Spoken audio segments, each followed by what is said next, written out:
start the meeting. Yeah. I guess. All right, I am going to call the Finance Advisory and Enhancement Committee for April 7th, 2021 to order. Roll call, please. Committee member Cutler. Here. Committee member Hillebrand. Here. Committee member Hicks. Committee member Henry. President Langfeld. Here. All right, we're at public comment. This is an opportunity for anyone to address the Finance Advisory Enhancement Committee. Please observe the time limit of 3 minutes while the Finance Advisory and Enhancement Committee encourages input from residents. It may not discuss or act on any issue that is not duly noticed on the agenda. Did you receive anything? I have not. Okay. I don't think, if there's someone out there that would like to speak, now is the time. All right, let's go to general business. Discussion and possible approval of the March 3rd, 2021 Finance Advisory and Enhancement Committee minutes. Switched it on me so quickly. Oh, sorry. Right. Oh, I didn't realize you were reading off this. Yeah, well, I have it on another one, but that's all right. All right. Do I have a motion? I'll make a Motion to approve the minutes from last month. Do I have a second? Second. All right, I have a motion and a second. Any discussion on the minutes at all? All right. All in favor, say aye. Aye.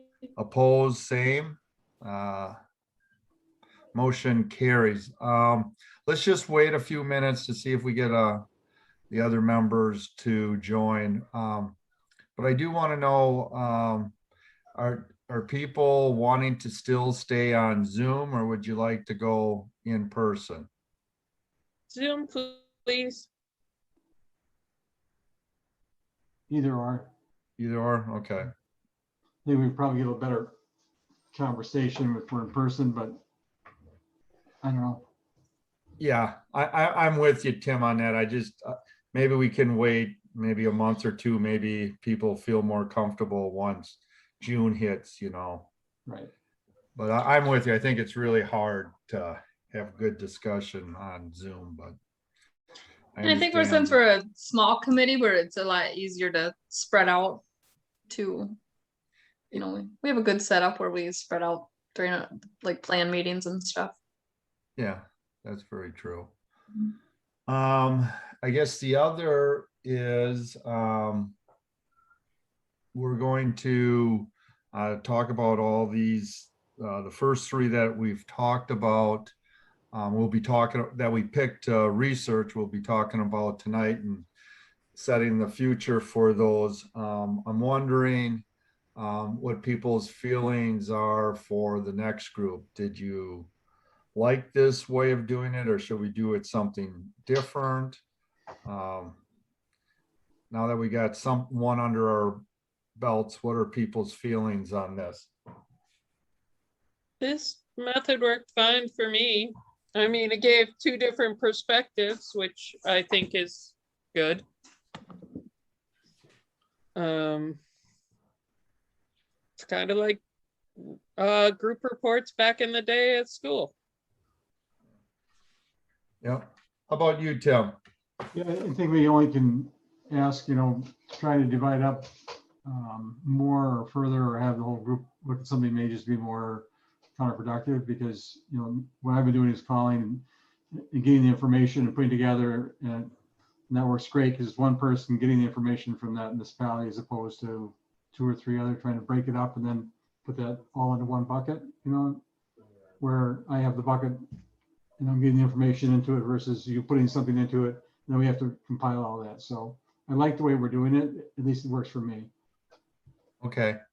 I think that's good to hear, because I kind of like it this way too. I think there'll be, when we talk about the capital improvement plan, then we'll probably want to stay as a group instead of breaking those out. I mean, that's just what I'm thinking. And Bobby, when do people have their draft CIPs put in? What's the timing on that? Just I think it's May. That's how it did, because we redid it last year. We moved it yeah, I know. up a month. So So you think it's as soon as May? I think so, because I believe the chief talked about that last night during the public safety meeting. Yeah, but I thought he was just talking about bringing in the experts for the May meeting. I didn't think he was talking about. No, I think, yeah, maybe. Well, anyways, I would think if it's May, then in June, we'll definitely want to start jumping into looking at that. And I think that would be more of a group discussion, kind of like with the policies. We have 2 more policies to review. So I'm thinking we'll maybe bring both of them to the May meeting, because that's a group thing then. Okay, so send those out to everyone. Yeah, why don't we do the 2 policies in May, and then we can talk about if people have interest in looking at some of the other things that were on that list, we can do that. And then June, we'll start the discussion on CIP. How's that sound? Assuming that department heads are stick with the timeline and get some well, understood. But if it's true May, that gives them all the way till June, so that's a month. Yeah. I guess, have we had anybody else join us? Amalia just joined. Hello, sorry, just grabbed some coaches. Oh, no, that's fine. I was just getting input from the other members on, how things are going and stuff like that. So we haven't started the presentations, but why don't we've already done the minutes, so why don't we go back to 2, and that's the presentation on the wheel tax. And if Bobby can just stay with it, Deb and I will kind of go through it. And again, you've all had an opportunity to read it, so I'm not going to certainly read it to you. But what we have started with is the background, and we've identified the 3 types of vehicles. Well, first, it gives the state law that gives the authority for us to charge a wheel tax. And then we broke down what the types of registration is eligible for the tax. And then we also listed, so everybody is clear, the numerous types of registrations that are not covered or eligible for the tax. That would be the next part of it. And the state of Wisconsin, they basically collect the tax through the vehicle registration, and they charge 17 cents per plate as an administrative cost. And then we kind of looked at what we said, the numbers. So right now, the last count that Deb and I found, there are 13 counties and 28 cities and villages or townships in the state that collect a wheel tax. We listed the 5 that are in our area, which is Dane County, Arena Township, Lodi, Sauk City, and Madison. And we put in the numbers there.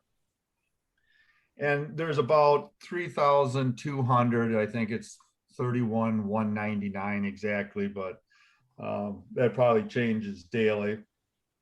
So we went with about 3,200, which is right in the ballpark. And it just gives you that matrix, just gives you kind of an idea of the revenue that would be brought in with the charge of the $5, $10, $20, $40, and the administrative costs that would be tied to any of those.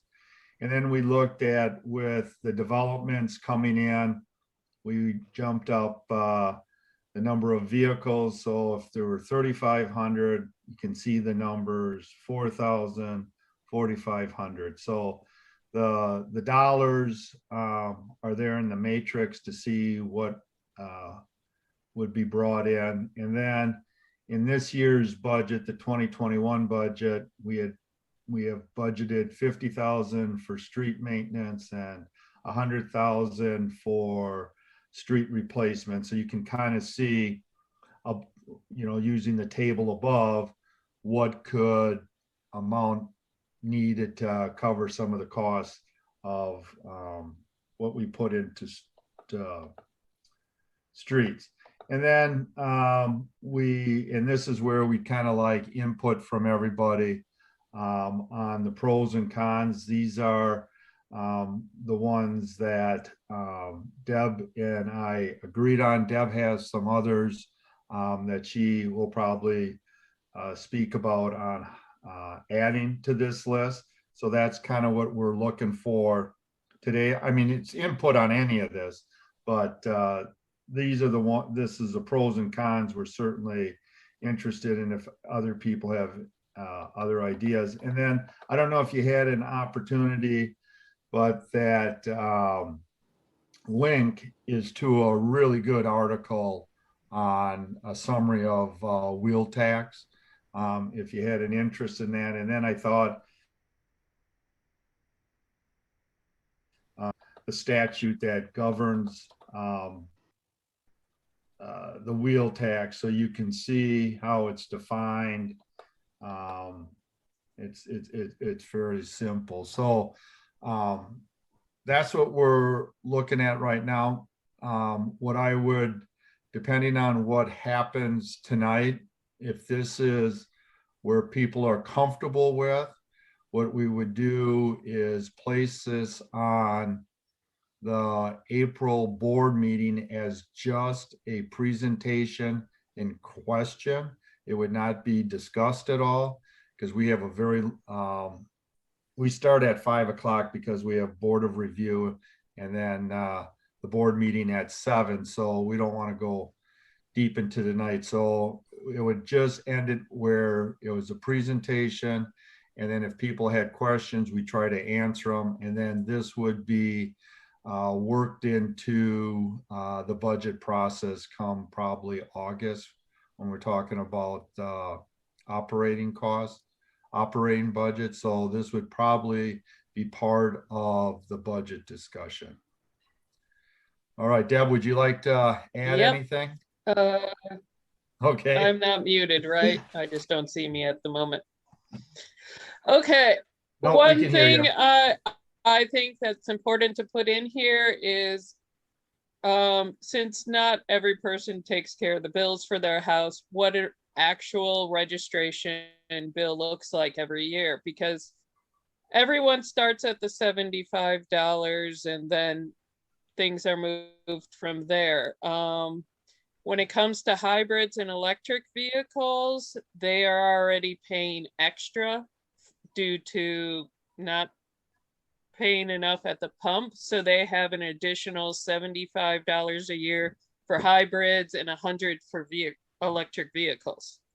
So I have a hybrid, for example. My latest registration for 2021 was $188 between the registration, the hybrid tax, the wheel tax for Dane County. I think that's it. So it is a really regressive tax. And the article talks a little bit about how gas prices haven't been raised, or the tax on them, in 16 years. Who knows if that will ever get past our legislature, but unfortunately, that's where we're at with the money that goes towards streets.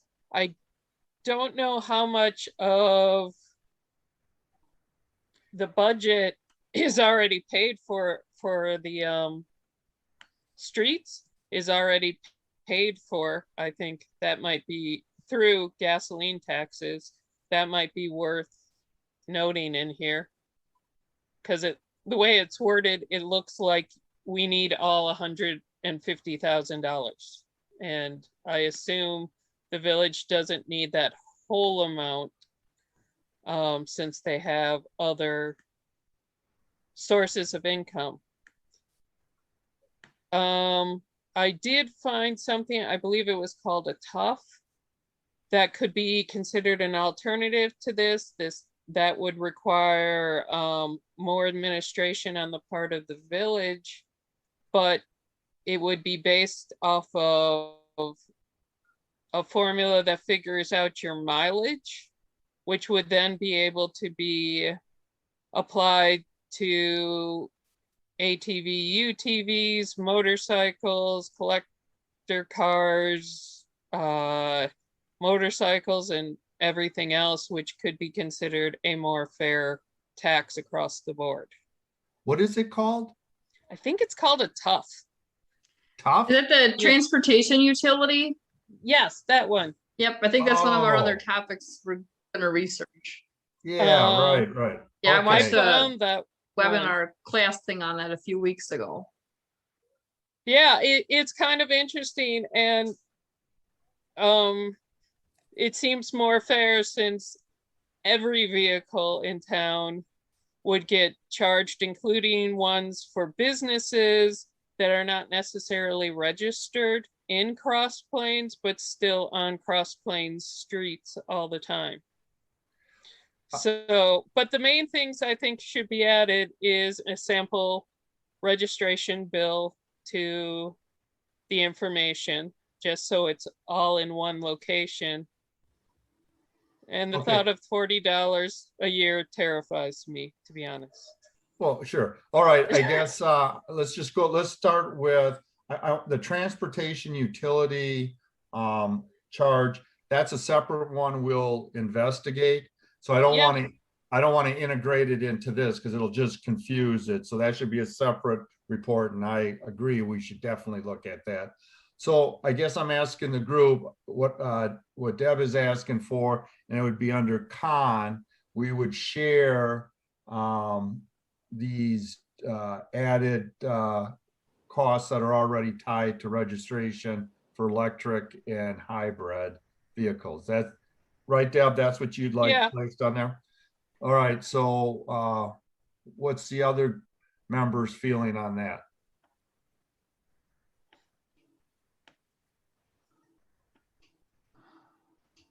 Kim, I mean, if you don't have, if you're in neutral, that's fine too. Well, I'm just trying to figure out, so you exempt the hybrid cars? Is that what you're saying? No, what it would say under cons, under another bullet point, Okay, it would say hybrids and electric already have a surcharge of $75 and $100 okay.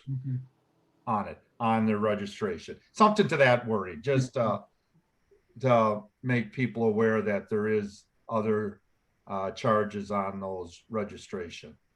So would that be more appropriately put under a title of like the registration fee, just the information that's there already in place? It's not necessarily a con, is it?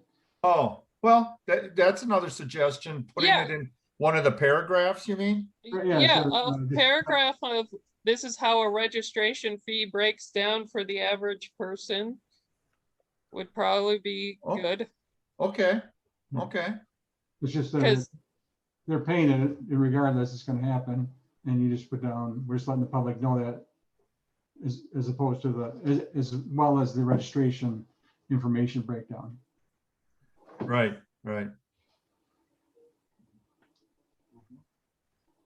plus, if using my father as an example, he lives in a household where his wife pays all the bills, so he rarely knows what anything costs. So No, when it's no, time I- to discuss it,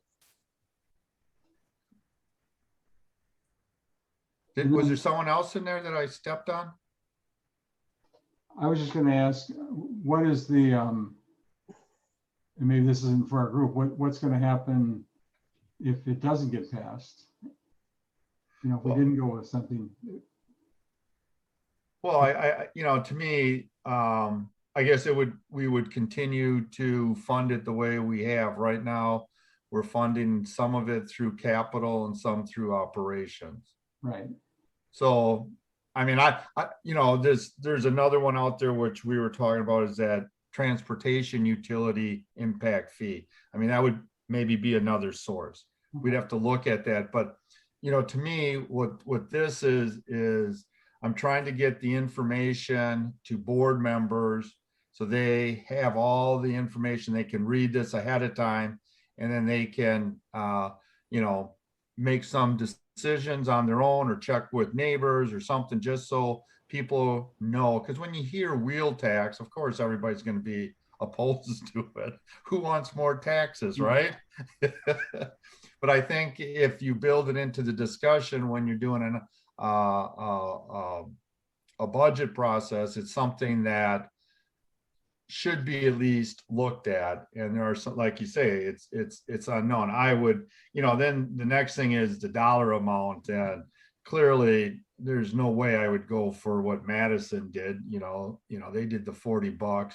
I'm disappointed in Dane County, because in a lot of states where the county collects it, they actually divide it out to the municipalities within the county. They don't keep it all for themselves. Okay. Because if you think about it, and I'm thinking I'm going to we are kind of double dipping, right? The county's charging, and then if you charge, I mean, you look at people that live in the city of Madison, they're paying $68 on wheel tax, almost as much as they're paying for the registration. Do you know if that includes like the every plates or like dealer plates from the? No. If you looked at that paragraph, it only covers 3 plates, basically auto cycles, and I don't know why they have that. That's the 3-wheeled vehicle, Okay. and then the regular, and then the trucks under 8,000. So your pickups and anything over that, and they justify the larger trucks because they pay a lot of surcharges. They already pay a surcharge for roads. But like all those other specialty plates don't pay. I did do an analysis and I can't find my notes, but I did just like the $20, the 64,000. So I took that off of the 2021 tax levy, and to see how much it would bring the mill rate down. And then I think if you had 2 vehicles in I think $275,000 home, which was kind of what Jed thought was the average in his report. I think if you had 2 vehicles in your household, you would save money overall, but if your household had more than 3 vehicles, you'd actually pay more. Well, the problem with that is no one's talking about in here decreasing the property taxes or the mill rate. It's not a given that those will go down as well. But isn't that kind of the thought? Is that we're replacing the tax levy with the wheel tax? Well, I mean, that is at least my intent, is to either reduce it or make it where it doesn't go up. Yes, I think it's just another revenue source outside of property tax. I think this state is extremely dependent upon property tax compared to a lot of other states. So it would be. Do you have that all written down, Bobby? Does anybody else see the message of remaining meeting to? I'm texting Bill. He forgot to change the settings this morning. Well, anyways, if you could get me that information, I certainly think that would be interesting to put into the report. And again, we are not, I mean, I'm guessing most of us would vote against this if this was up right now. That's not the intent of this. The intent is to it's a tool out there, and we need to educate basically the board on, the pluses and minuses of this particular tool. You can see there's 72 counties and only 13 have it. So, it's not like everybody's jumping on that this is the save all for budgeting. And you look at, there's 28 cities, villages, and townships. So there's obviously a lot of them that are not using it. But then again, there's 5 in our area that are using it. So I think it's just, again, our committee is to just research and share. So I think about the 5, I think those 5 in our area, only 1 is in Dane County, was already charging a tax, right? So Madison, if you live in Madison, you pay another tax along with Dane County, but the rest of those agencies are all, or municipalities are outside of Dane County. is Arena Yep. outside? Yep. Okay. So, and I don't know if their county, if Iowa County or Sauk has a wheel tax, but I think. Oh, I don't know that. Yeah, Sauk County. Well, I would be more comfortable if the things Bobby was talking about with the potential mill rate decrease being placed after how much it has been budgeted in 2021. That would seem like a good area to place it. Okay, yeah. So I would that agree. it looks like this, because right now the way this is worded, it looks like it is on top of property taxes. Oh, I see. Okay. Yeah, that makes sense. And yeah, we can do that. We can do that. You'll never convince me if it is on top of my property taxes. Right. I understand that. Yep. Yeah, we can do that.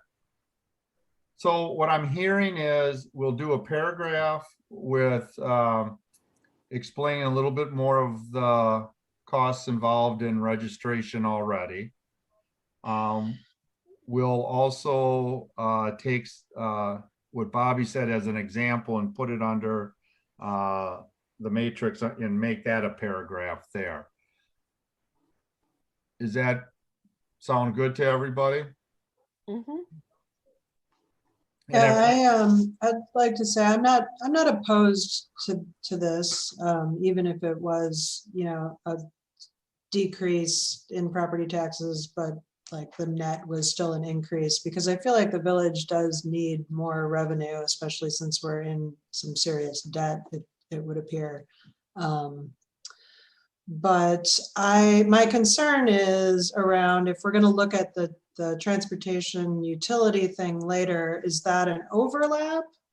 Is it something that we'd end up double dipping, or it's like this is for normal vehicles and that transportation utility is only for the vehicles that this doesn't cover? They're definitely separate. Okay.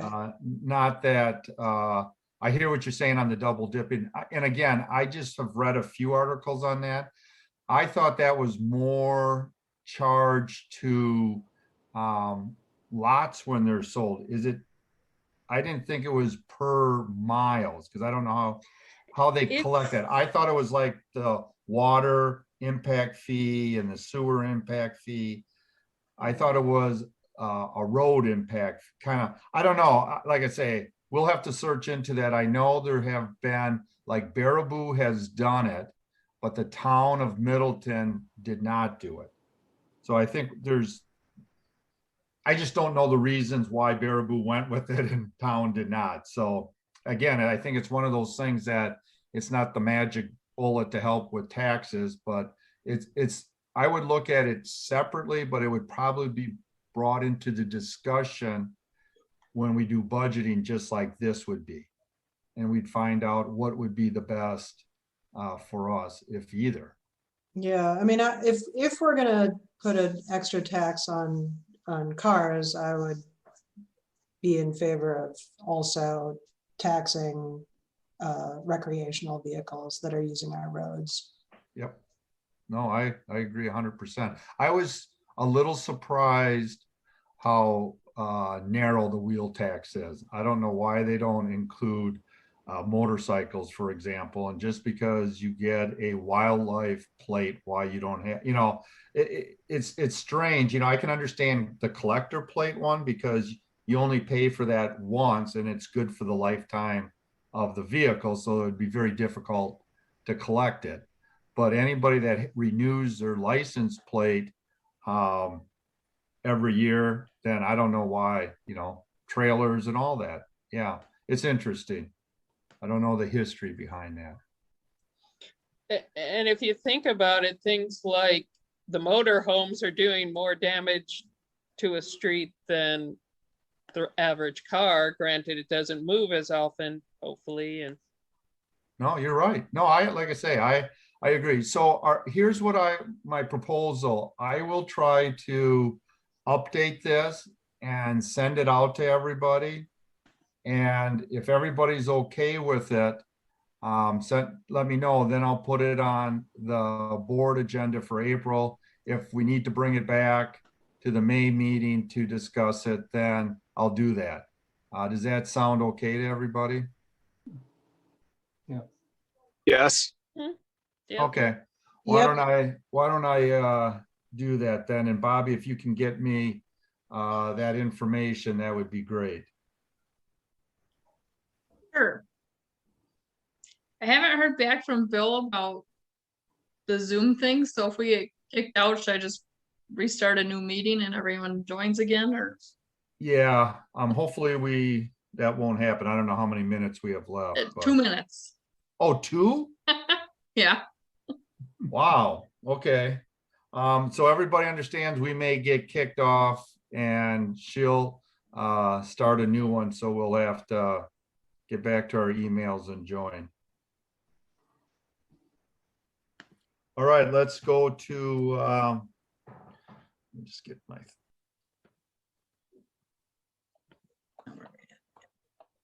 I think we're at, is Jed on? I am here. Okay. You want to start us off? Can you go to somebody else first and then I can prepare? Sure. Tim, and we'll go to, well, do I have a motion then to move the item? Let me just get back up here. Do I have a motion to move number 4 up to number 3? So motioned. Second. Second. I have a motion and a second. Any discussion? All in Do we favor? just want to log off before we start the next thing? Since Well, let's we're get down this to- vote done first. Okay. Everybody in favor, say aye. Aye. Opposed? All right, we can is that how you want us to do it, Bobby, or is it better for it to expire and then jump back? I'm just worried we're gonna log in right back at the same one with 1 minute left. Oh. Yeah, it just says less than a minute, so it'll take me a few minutes to get everything back up and everything, so. All right, get something to drink or take a short break and then find your email and log back in and we'll get started again. All right. Good, thanks.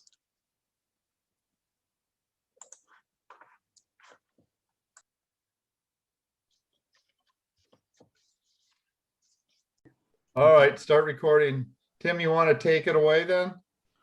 Sure. So we were working on the leaf pickup project, and so I did a little research with, there we go, a number of different municipalities around us, and it sounds like we're one of the few municipalities that do not do curbside pickup of leaves. Most of them use a vacuum sweeper pulled behind a truck and blows the leaves into the back of a special modified box, pick up the leaves, and then they take them out to their compost and dump them.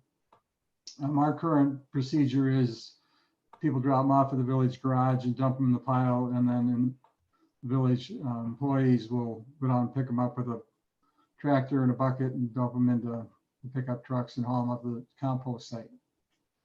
So we're kind of antiquated as to how we do it, but I guess I did contact Barnes Landscaping for a commercial contractor. He did come out and look at what McFarland does, and McFarland kind of does what we do. They have a large a large facility, like 10 times bigger than what we have the village garage, where people bring their leaves and then they come down and they, being Barnes Landscaping, will remove them from that site at their convenience and haul them away. So really nothing different than what we do. And I think it may be a bigger problem because I think the guys on the weekend will push the leaves up and move them out of the way during the peak times. So the other company was Maple Leaf, and they never got back to me. They've never done it. They were interested. The other commercial company was, well, they do Monona and they do some Prairie and one other community, Waste Management.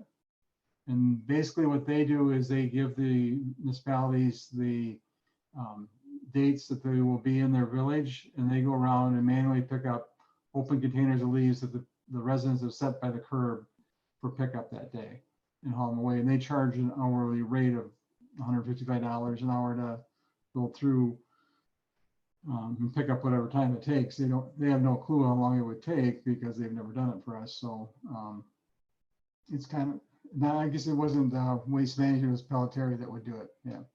So it's kind of one of those things that the only really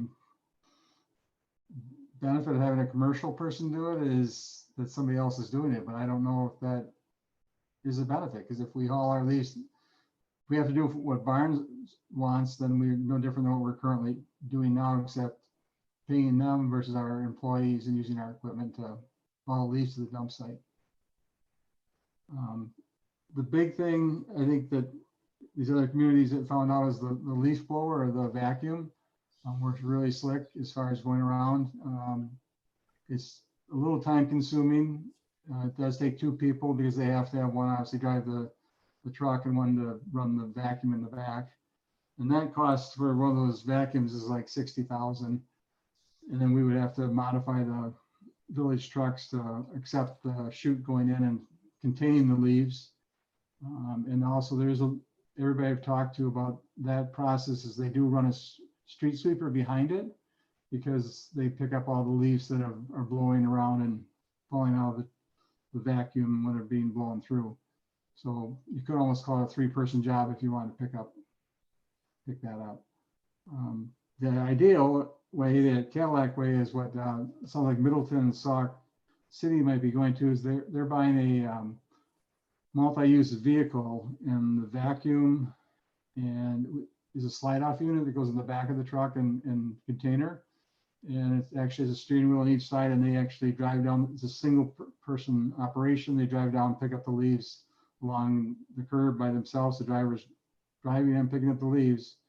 And the flip side is once they're done with the leaf collection, then they can take that box off and put a different attachment on, similar to what our village does now with their dump trucks.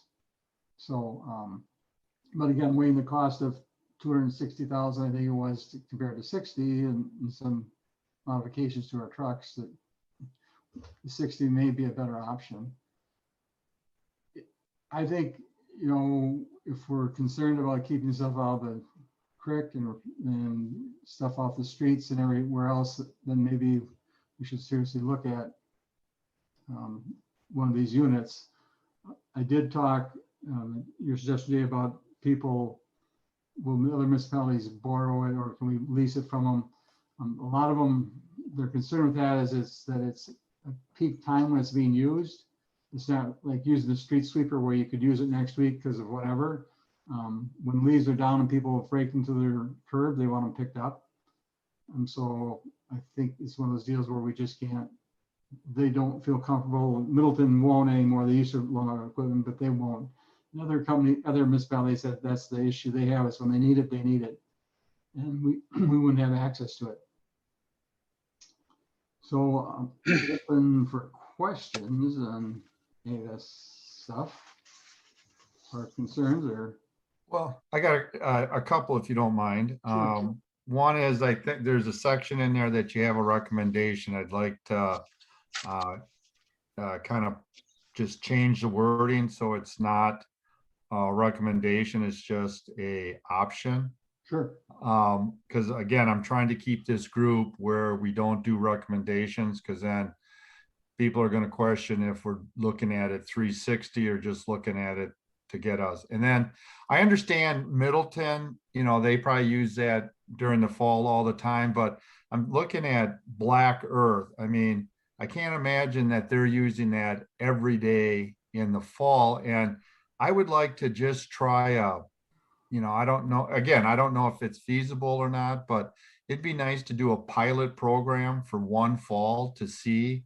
I mean, I'd hate to invest 60,000 and it turns out that it's way more costly than the current system, even though you're right. I do get almost every fall, I get calls from people in the village that don't have the ability to get the leaves down there. So I do feel that there's some obligation on the village to help those residents out. I would love to try to do a pilot program.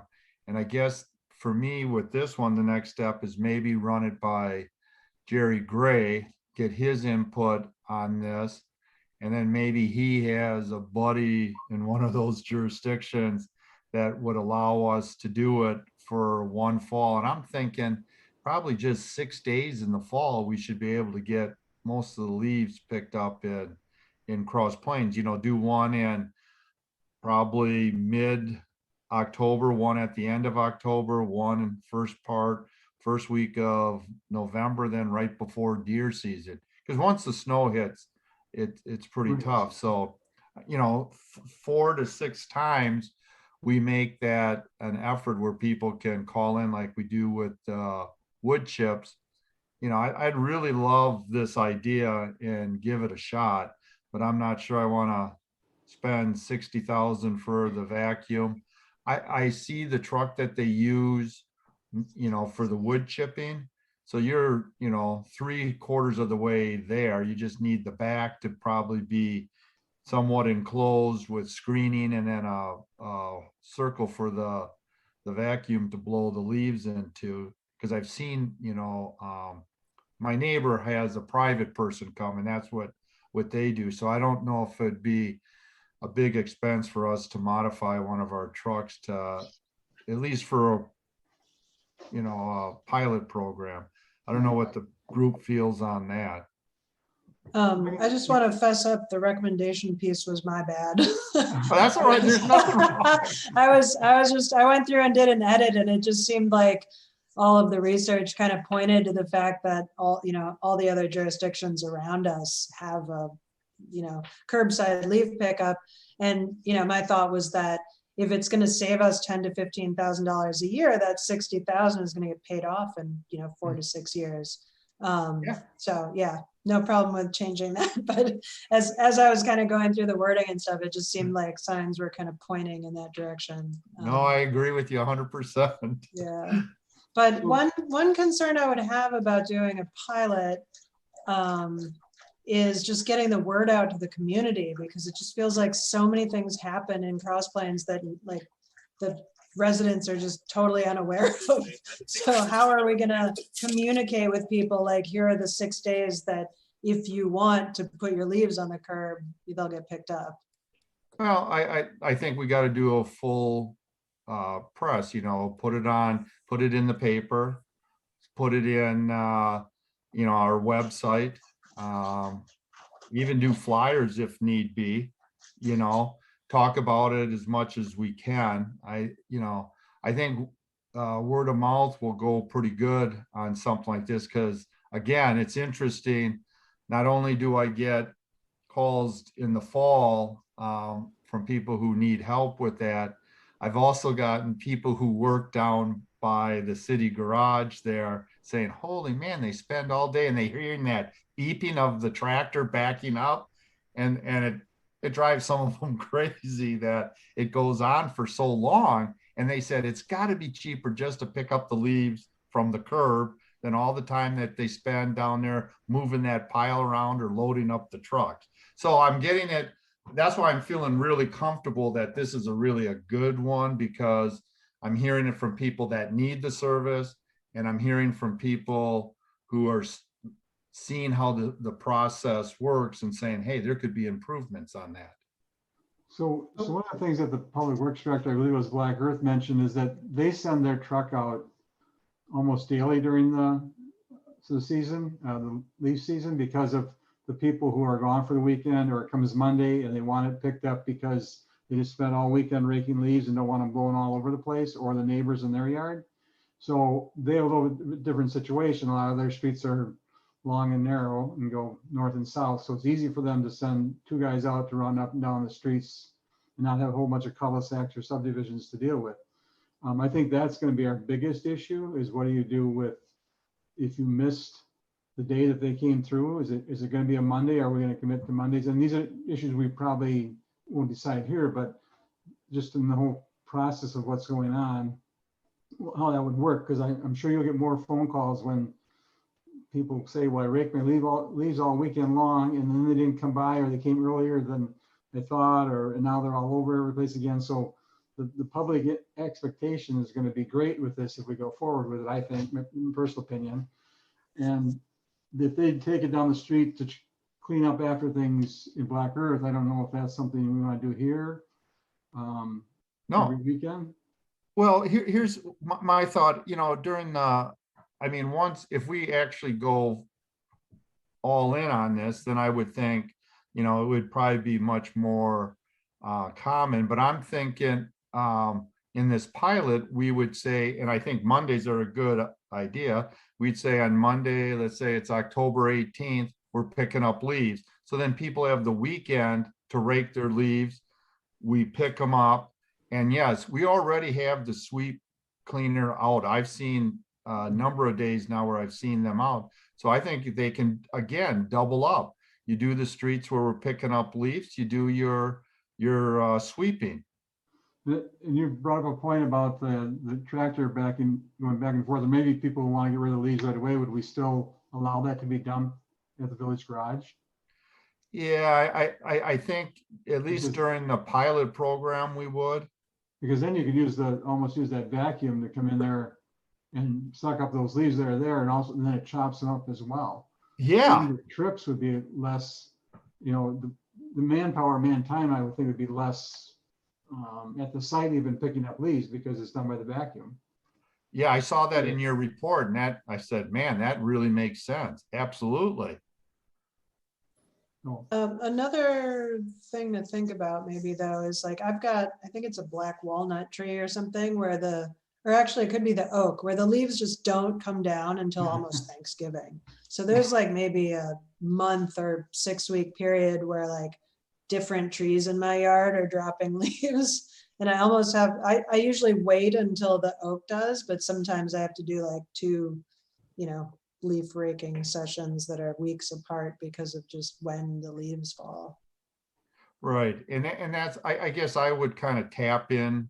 I'm guessing village staff kind of knows when the leaves start piling up in their bins there, and they would give, but like I say, I think we can still do it in a 4 to 6 period. Maybe the last one is the end of November. Or as long as the compost or the pile is still there for folks that have trees that don't drop until, really late in the year, to be able, because if there were only a couple of pickups and it ended, at the beginning of November, then I'd have to do something with the leaves that fall after that. So. Yeah, I'm always thinking we'd keep the drop site. Yeah. Anybody else? So I guess I'll ask, so why don't we forward this to Jerry for his input? And if you don't mind, I'll put it in the format of the report, kind of like the wheel tax, so they all start looking the same. If you're okay with that. I am. What's that? I'm fine with that. Okay. All right. So for this one, I really like the work you guys did. Excellent job. We'll send it to Jerry, talk to him, and then I guess I'll listen to him if he thinks we can pull off a pilot or he thinks we should just go for it.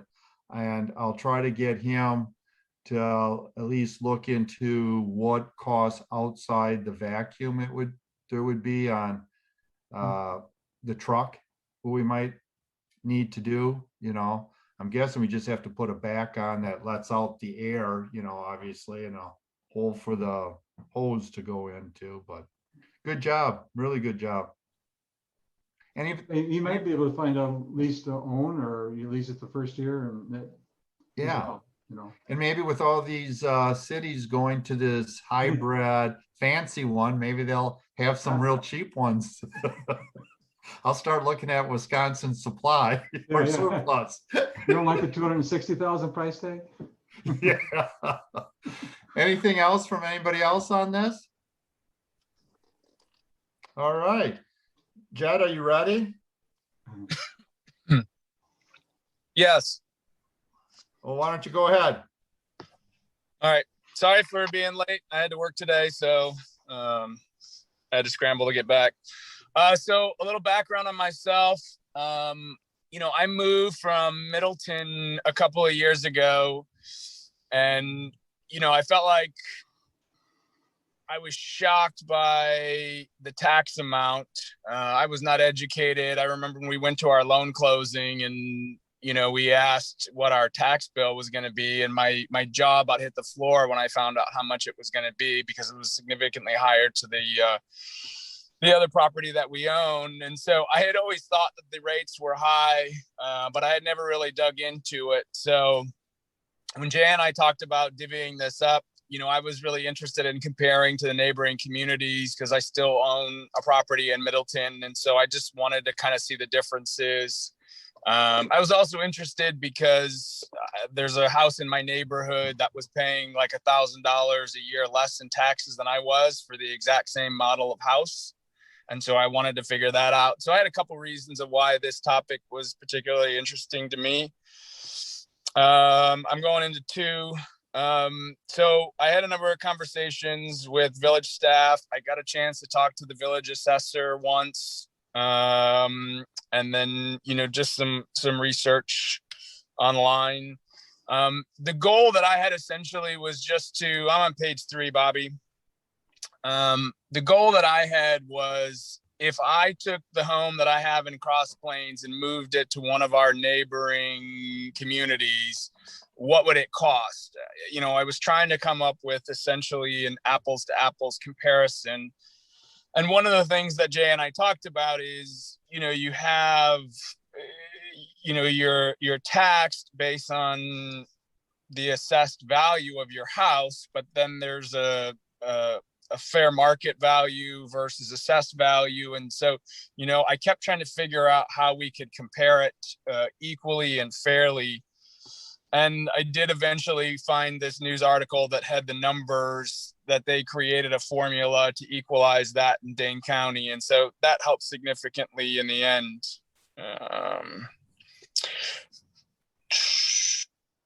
So one of the things that this quote I had in, I know Jay and I talked about taking it out, and I just literally didn't have a chance to get back to it. I thought about it many times. Basically, the idea here is that the home values continue to go up, which means the amount of taxes that we pay generally will go up unless the mill rate goes down. But given our fiscal situation, that's probably not going to happen.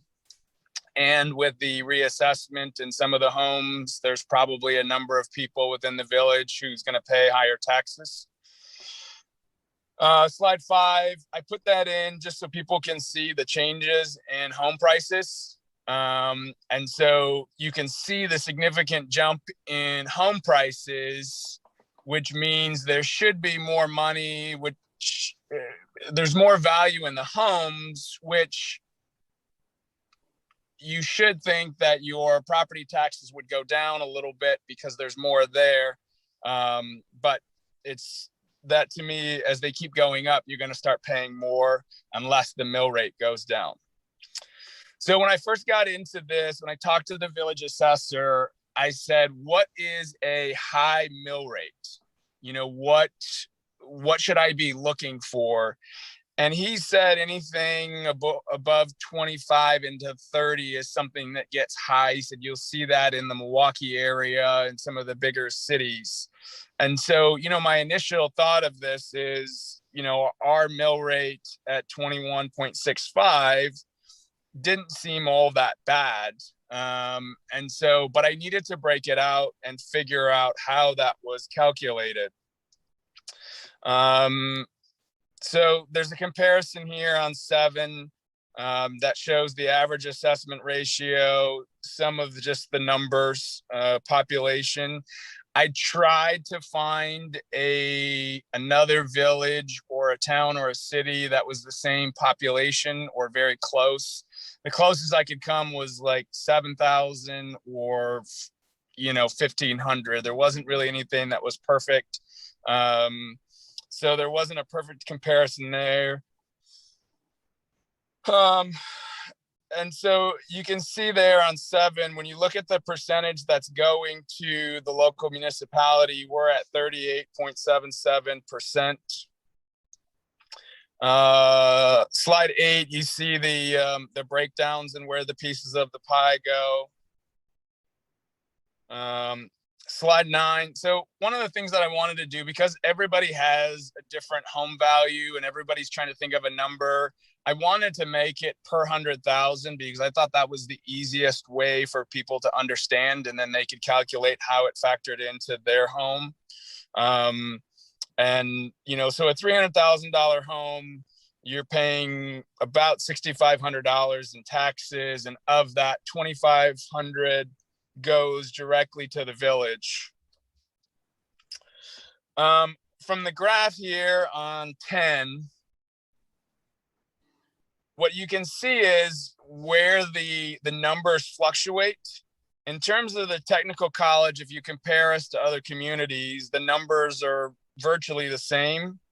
And the numbers that we pay to Dane County is virtually the same. So the difference is what you're paying to the local municipality and to the school district.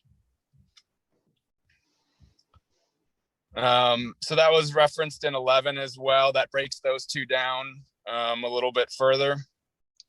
And you can see, how it changes from one community to the next. In 12 is really where the focus that we had. There are differences. I mean, your tax bill breaks out into 4 things: MATC, the school district, Dane County, and the village. But the only things that we as a finance and a village can control really is what's going to the municipality. And what I found versus assessed value, and you have to remember everybody's charging a different amount or a different assessed value. And I found that we were significantly higher than the other neighboring communities, but it still didn't give me an apples to apples comparison. 13, you see the changes over a 10-year period of time of the mill rate. So this is just Cross Plains' mill rate and how it changes. And then you can see on the right-hand side, the graph shows you what happens when we take Cross Plains mill rate out of the equation. And you can see that while we continue to increase, there was a big dip in 2018, and then the numbers kind of came back up to where it was. But I mean, in general, you can see that those numbers kind of decreased over the years, but the village's mill rate continued to go up. The quote here just basically references that it can be difficult based on assessed values and all the different factors to equally compare it until you can get a formula that compensates for that. So in 15, you'll see that the newspaper had this calculation that factored in everything that basically made it an apples to apples comparison from one community to the next. And essentially what we found is, we're paying 31.2% higher taxes just to our municipality than Middleton is. And 11.8% to Mount Horeb. So where you'll see some differences is, some of those will pay a little bit more to their school district, but ultimately we're paying more to our municipality.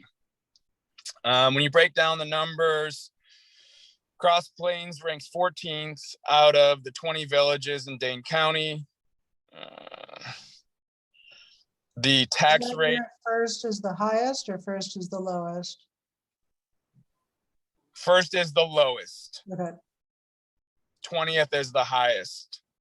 So Cross Plains total tax rate is higher than every other town in Dane County.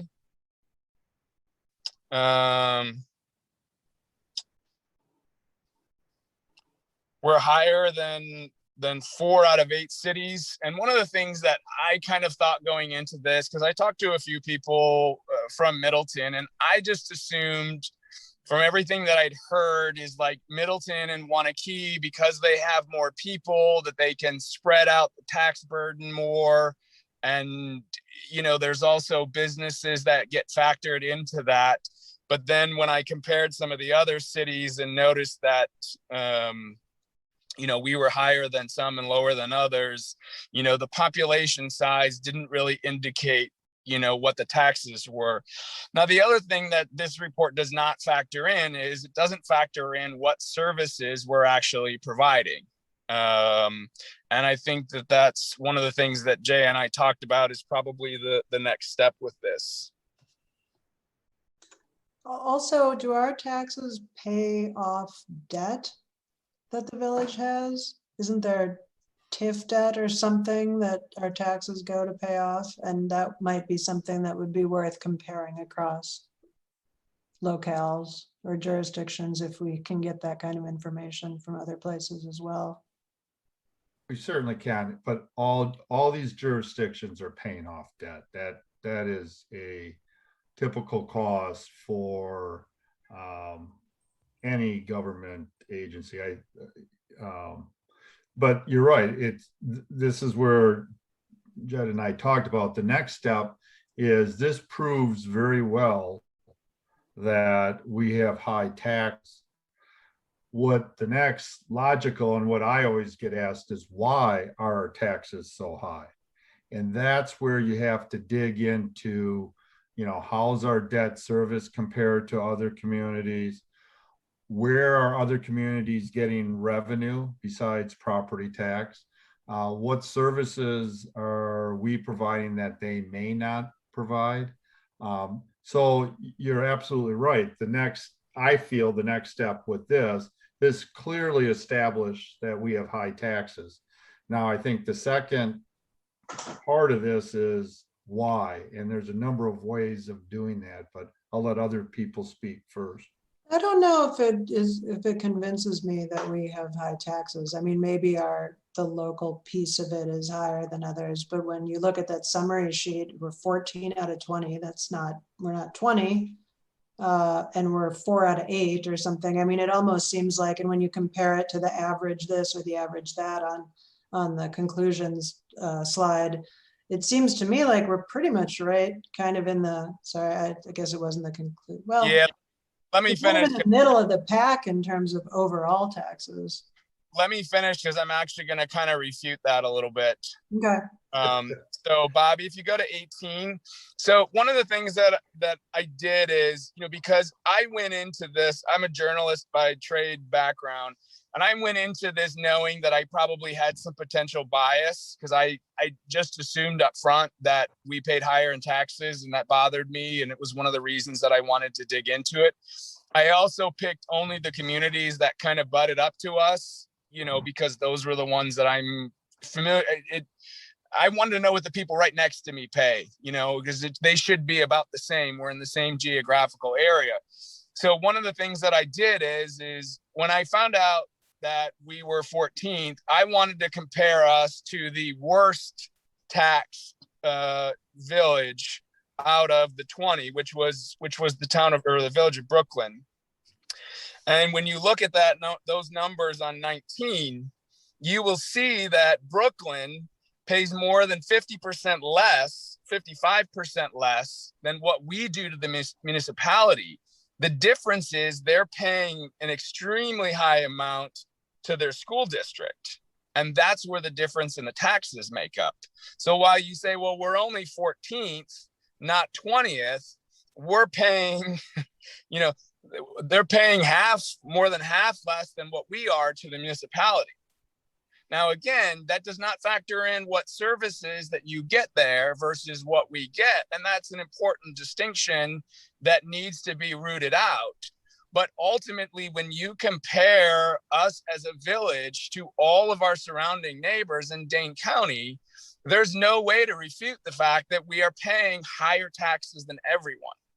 And you can't say that just the businesses or the population in Middleton alone can make up for the 30% difference that we're paying in property taxes.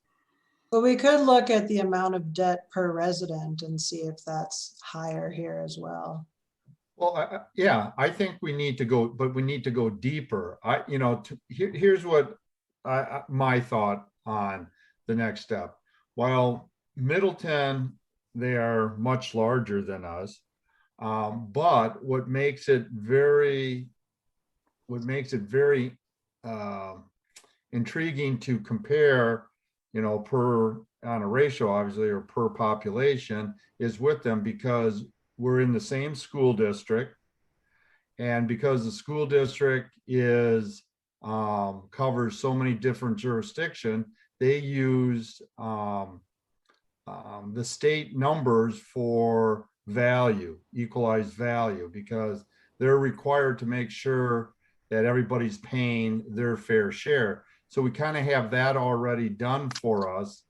And we're all in the same county, so we're paying the same county, the same for Madison College. So it would be interesting to look at both of our communities, and we all have, I think we pretty much have a lot of the same services with police and with library, pool, public works.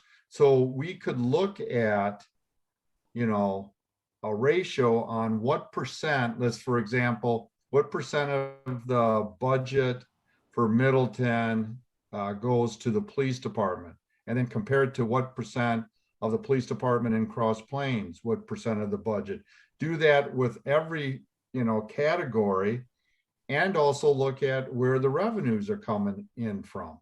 So are they getting, while ours, I think Jed found out we were at 28%, 29% of our revenue is coming from property tax. Is that it? What? No, 60 something. Bobby, whatever it is. I can't. I do need to interrupt it. We only have a minute left before we're going to get kicked out again. Oh, for Pete's sakes. But anyways, I think with this one, we have to really compare, and Jed hits it. Why are we high? Where are we paying more than other jurisdictions? I guess I'll just leave it at that before we get kicked off.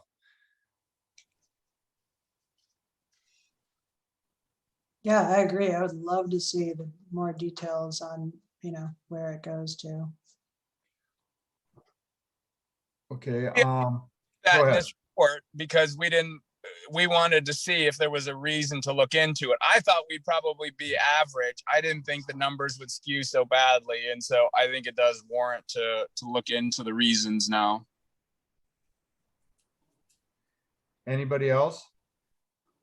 I think we need to look into it. Log back in. A good idea to find out, again, is it our debt service because of two major projects at 14 and Highway P, or, why is it that we're paying so much? Looks like it.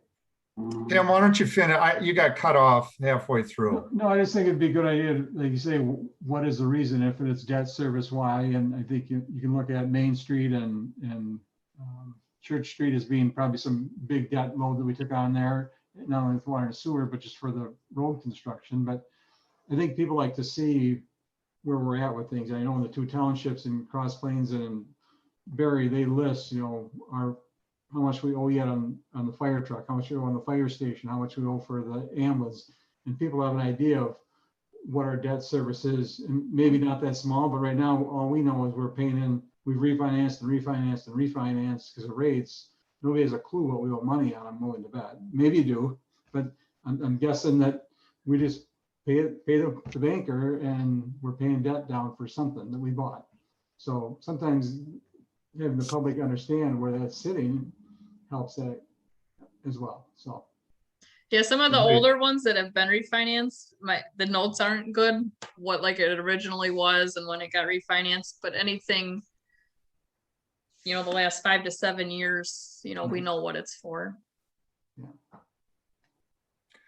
But that's, so it sounds like everybody's in agreement. We need to dig a little deeper on the whys. So I think that's what we'll do. I'll talk with Jed. I'll give you a call later this week and we can look at next steps. Is there anybody else that would be kind of interested? I would be also concerned. I mean, the planning commission just met with that new developer who thought that they might request TIF money in the future if the senior housing goes in on Bourbon Street. Would that be decided on before Jed's research is complete? Well, maybe, but TID does not, that's a separate bookkeeping thing. That doesn't affect our debt service. That wouldn't be something No. we'd be paying for? You're paying, with the TID, what you're doing is you're paying with the part of the taxes we're not collecting. With the TID, you kind of freeze what that area was in revenue. So everybody gets that, but anything, the increment, anything that goes up goes to pay off debt. And our TID actually should be in the black this year. So that won't affect our operating budget or our debt service. That's kind of like its own entity that deals with it.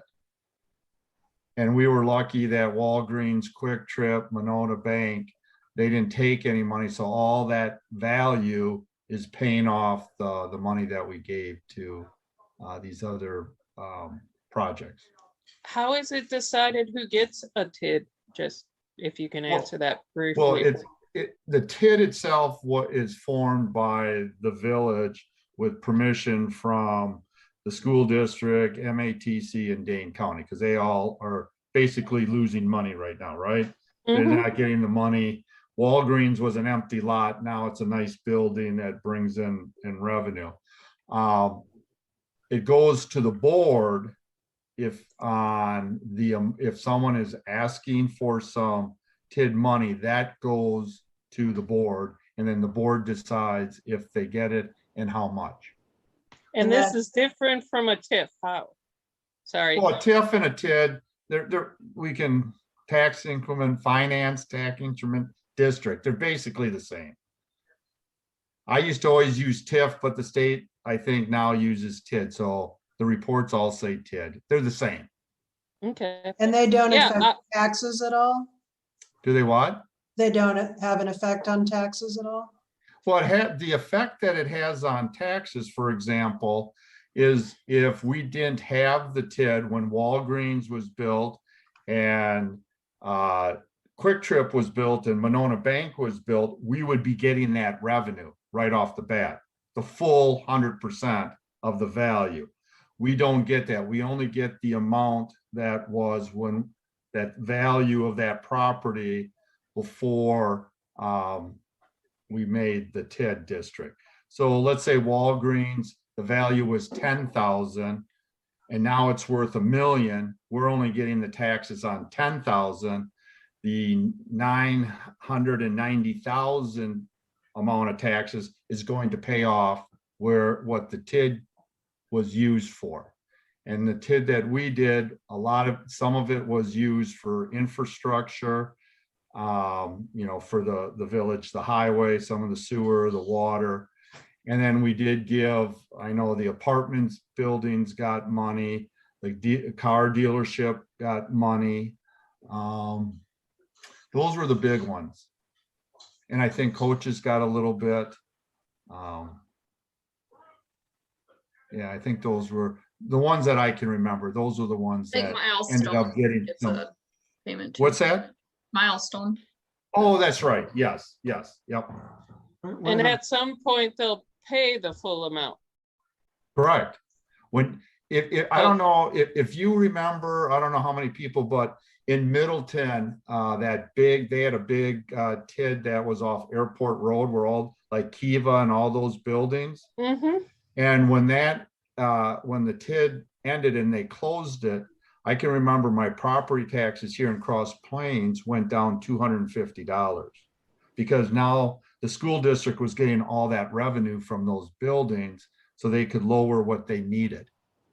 So for us, the big payout is for sure in 2035 when the TID has to close.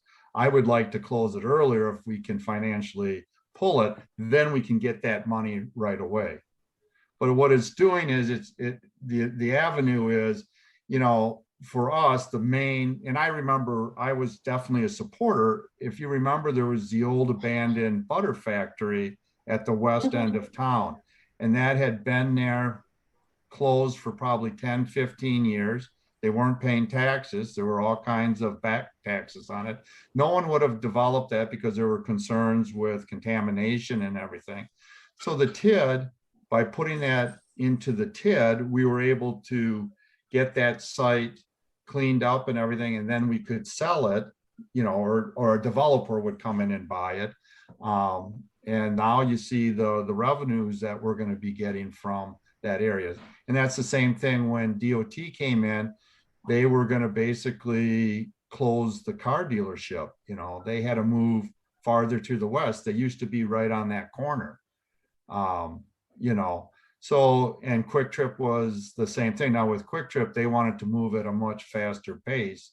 So, and DOT was the one that was holding them back. So we helped them solve that. So they just went ahead and built while things were good. They didn't want people to, because they had tried once before to expand that.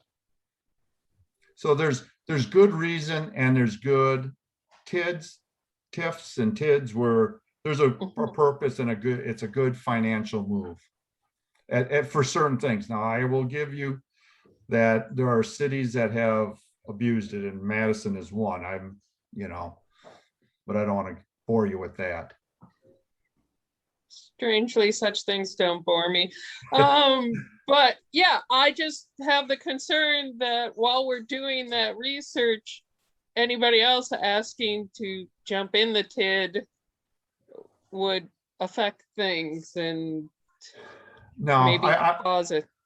No, what I think we need to do though, I think there is the timeline, and the timeline would be, we definitely want to have this done when we open discussions prior to the operation budget, because that's where we're going to look at things and make decisions. And it would really be helpful for the board to have some guidance on where we may be spending more than we need to, and maybe there's ways of doing things differently, and maybe there's revenue sources we're not aware of.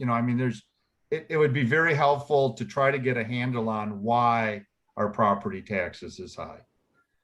I know why our sewer rates are high, but I really can't. And when people ask me, I just can't come up with a solid answer. I can guess, but it'd be nice to actually have the data to support it. If Bobby wouldn't mind putting together as much of the list as possible of what goes into our TID and we're paying off, I'd love to read it. I'm sure others would, like Tim. What we're still paying for in debt services? Well, again, debt service is different. I can send you the latest TID. I can send everybody. I have a copy of that, and you'll see that is a separate entity. We don't talk about it at the board. We don't talk about it at budget time, but I'll ask Bill if he has that report electronically and send it out to everybody. And as far as the debt, Deb, that could be found in our audit reports, which is on the website. Yeah, it was kind of confusing of what went with where and what was still owed, and it was all sort of in the footnotes and stuff. I was having no luck with figuring it out. I'll try again. Okay. I mean, it's not simple, but No, Yeah, it was just like this and like we we've used debt services for $500,000 for streets or something like that. Something simple that the average person could understand. right, but I just wanna, we can break down where debt service, where we've spent the money, but we really can't change that. I think we should really focus on, okay, our debt service makes up what, 34% of the budget, if I remember. that sounds Um, about right. What's that? Yeah, because I I said it think we sounds went about right. from, yeah, we went from 36 to 34, we dropped it 2%. So the question is, what is Middleton's debt service at their budget? Are they at 22%? Then we know, okay, it is our debt service that's problematic. But what if they're also at 34%? Well, then it's not really debt service. Well, let's look at the next thing. Let's look at, let's say the police department again. I'll just use that as an example. Well, that makes up 12% of Middleton's budget. Well, for us, it makes up, let's say 22%. Well, then now we can look at that. Why does our police department cost more than Middleton's? That's where I think we have to go to make it helpful for the board to know what to look at. But that also falls back to our conversation from our last meeting about what is a capital improvement. So I think at the county, it was 10 years or $100,000. And I think over the years, in the history of the village, we've taken small items to get them approved and said, well, this $5,000 item is all capital. Oh, okay, so now we're paying for a $5,000 item for 20 years. Yeah. I think that maybe part of our debt service is high because we throw too many things into that pot, and maybe we need to get it. So it's a horse apiece, and sometimes. Well, no, Tim, you're absolutely right, and I think Bobby can attest. I have tried to move as much as that out of debt service because you're right. We were putting things in as the 15,000 we were giving to the chamber. I don't think that is something we should be paying over 10, 20 years. That's a 1-year cost. So no, I hear you. And I do believe that was done. And I think that's something to look at even today to see if we can even do better. And I know that is one of my goals is to clean up and get more capital to be capital and operating to be operating. I think it's more transparent that way. But that's a good point.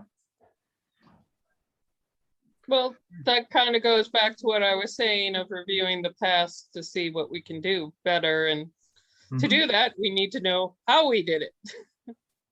All right, I think because I've held you for your hour and a half that I said I would. I think I have real good direction. So here's what I'm going to do on this latest one. I'll have Bill send out the last TID report that we received, and that was last, I want to say April. I don't know when it was, maybe in the fall. I don't remember when I saw it last, but we'll get that out to you. We're going to continue to look at the whys, and I may be touching base with you. Maybe I'll give one of you to compare the cost of our police department to Middleton's police department. I'd like to just go with Middleton because I just think it's going to be apples to apples because so much is the same. And then we'll look at maybe public works, we'll look at debt service. So I'll shoot emails out if it starts to so this is kind of where everybody can take a piece of this, if everybody's cool with that. Yeah. Chad, are you all right with that? Yes, I'm good with that. And I agree. I think comparing Middleton, you get 4 factors in your tax bill, and 2 are the same for everybody. And if you take out the third one, it's an easy comparison. And I think if we get to the point where we say, well, there's a lot of similarities, maybe then we compare to a different one, but it makes sense to start there and compare them equally. All right.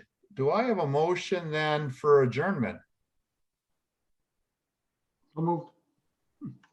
All right. Do I have a second? A second. I'll second. All right.